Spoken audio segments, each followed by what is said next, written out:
দেখেন এই ল্যাপটপটি যখন আমরা পাওয়ার দেই, পাওয়ার আসতেছে না। তো এখানে অ্যাম্পিয়ার হাই হয়েছে, প্রসেসর হিট হচ্ছে কি না, আগের ওপেনেই দেখাচ্ছে হিটটা। ওকে, তো আমরা এখান থেকে এই যে এই ইউএসবি লাইনটা একটু খুলে দিই, দেখি পাওয়ারটা অফ করি। ওকে, দেন আবার আমরা পাওয়ারটা অন করি।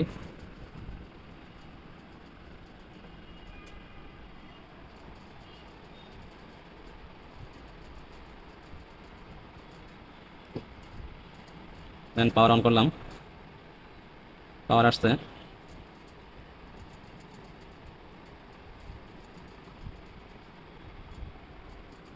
মনে হচ্ছে আমাদের এই যে ইউএসবির এই যে এই পার্টটা আছে, এই পার্টটাতে প্রবলেম আছে। ওকে, তো এই রিবনটা যখন আমরা লাগাই তখন আর পাওয়ার আসে না। তো এরকম ক্ষেত্রে যখন হাই অ্যাম্পিয়ার ওঠে এখানে এবং পাওয়ার আসে না, তখন আমাদের বুঝতে হবে যে কোনো পেরিফেরালে প্রবলেম আছে। এখানে অনেকগুলো পেরিফেরাল আছে, যে এখানে একটা কানেকশন আছে, এখানে একটা কানেকশন আছে, এখানে একটা কানেকশন আছে, এখানে একটা কানেকশন আছে। দেন আমাদের এই যে পাওয়ারের যে কানেকশন আছে সেই কানেকশনেও প্রবলেম থাকতে পারে। তো আমরা এগুলা ডিসকানেক্ট করে নিব। তো আমরা আরেকবার কানেক্ট করে দেখবো যে এই ইউএসবিটা, যে আমাদের এই প্রবলেমটা কি আসলেই এখান থেকেই হচ্ছে কিনা। এখন তো আমাদের পাওয়ার অন আছে। ওকে, পাওয়ার অন আছে, বাট আমরা যখন এই ইউএসবি কানেকশনটা লাগাই, এই যেখানে লেখা আছে ইউএসবি, তো তখন আর পাওয়ারটা আসতেছে না। ওকে, তো আমরা আবার অফ করি।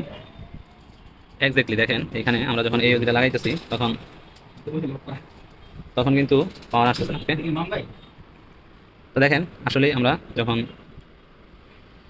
এই ইউএসবিটা লাগাই এবং পাওয়ার দিই তখন কি হয় দেখেন, আবার ডিসপ্লে তো আসেই না মনে হয়, এবং ফ্যানের স্পিড হাই, ফ্যানের স্পিডটা হাই এবং অফ হয়ে গেছে দেখেন। আবার এই যে আবার হাই, অনেক হাই হয়ে যায় যখন আমরা এই ইউএসবিটা কানেক্ট করি এবং ডিসপ্লে আসে না। এবং আবার যদি আমরা এটা খুলে দিই, খুলে দিয়ে আবার পাওয়ার দিই, ওকে দেখেন এই যে এখন কিন্তু এই যে এখন এখন পাওয়ার আসবে। ওকে, এখন কমপ্লিটলি পাওয়ার আসবে, সুন্দর পাওয়ার আসবে এবং ডিসপ্লে আসবে। দেখেন ফ্যান একবার পাওয়ার অন করছি, একবার শুধু ঘুরে দেন কিন্তু থেমে গেছে। ওকে, এবং ডিসপ্লেও আসছে। তো আমরা একবারে 100% শিওর হয়েছি যে আমাদের এই ইউএসবিটাতেই প্রবলেম আছে, এবং এই ইউএসবিটা যদি ইউএসবির যে সার্কিট আছে সম্ভবত এই সার্কিটে প্রবলেম থাকতে পারে। এই সার্কিটটা চেঞ্জ করলে আমাদের প্রবলেম সলভ, অথবা ওই ইউএসবিটা বাদ দিয়া চালাইলে আমাদের প্রবলেম সলভ। ধন্যবাদ। দেখেন আরেকটা মজার বিষয় হচ্ছে কি, যে এই যে এই ইউএসবির পার্টটা যে প্রবলেম, এখান থেকে আমরা খুলছি। তো আমরা এটা দেখার জন্য যে কি প্রবলেম আসলে, তো এই পাশে ক্যাপাসিটর আছে, ক্যাপাসিটর চেক করলাম, কোনো প্রবলেম নাই।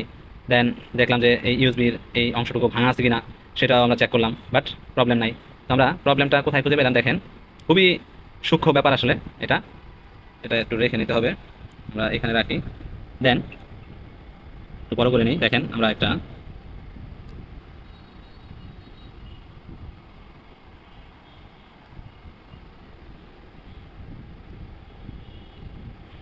এই যে দেখেন ফাঙ্গাস, ইউএসবির যে রিবন আছে, এই রিবনের এই যে দেখতে পাচ্ছেন যে ফাঙ্গাস ধরে আছে। তো আমরা এই ফাঙ্গাসটা এখন ক্লিন করে দিব। ক্লিন করে দেওয়ার পরে দেখবো যে আমাদের এই পার্টটা কাজ করে কিনা। তো এটার কারণে দেখেন দুইটা তিনটা লেগ কানেক্ট হয়ে আছে একসাথে। তো এটা একটু ভালো করে দেখানোর জন্য, ওকে, তো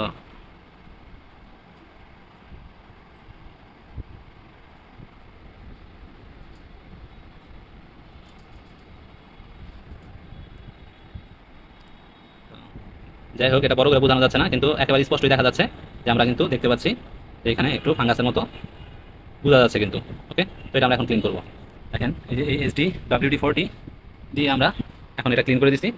এখন কিন্তু আর ফাঙ্গাসটা নাই। এখন আমরা এটা লাগাই দেখি যে প্রবলেমটা সলভ হয়েছে কিনা। না, এই পার্টটা ক্লিন করার পরেও প্রবলেম সলভ হয় নাই।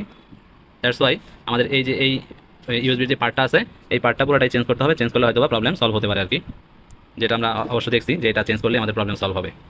তো আমরা এই যে একটা সেম মেশিন থেকে সেম একটা পার্ট নিয়ে নিছি, নিয়ে এখন দেখি ইউজ করে এটাতে কোনো প্রবলেম আছে কিনা, বা এটা রিপ্লেস করলেই হয় কিনা। ওকে, দেখেন আমরা যখন এই পার্টটা চেঞ্জ করে দিচ্ছি, এই যে আমাদের নষ্ট পার্টটা আর এটা হচ্ছে নতুন পার্ট, তখন কিন্তু আমাদের রিডিং ভালো আসছে এবং এই যে ডিসপ্লে চলে আসছে। ওকে, তো তার মানে আমাদের এই সার্কিটটাতেই প্রবলেম আছে এবং এই সার্কিটটা চেঞ্জ করে দিলেই আমাদের প্রবলেম সলভ হচ্ছে। ধন্যবাদ।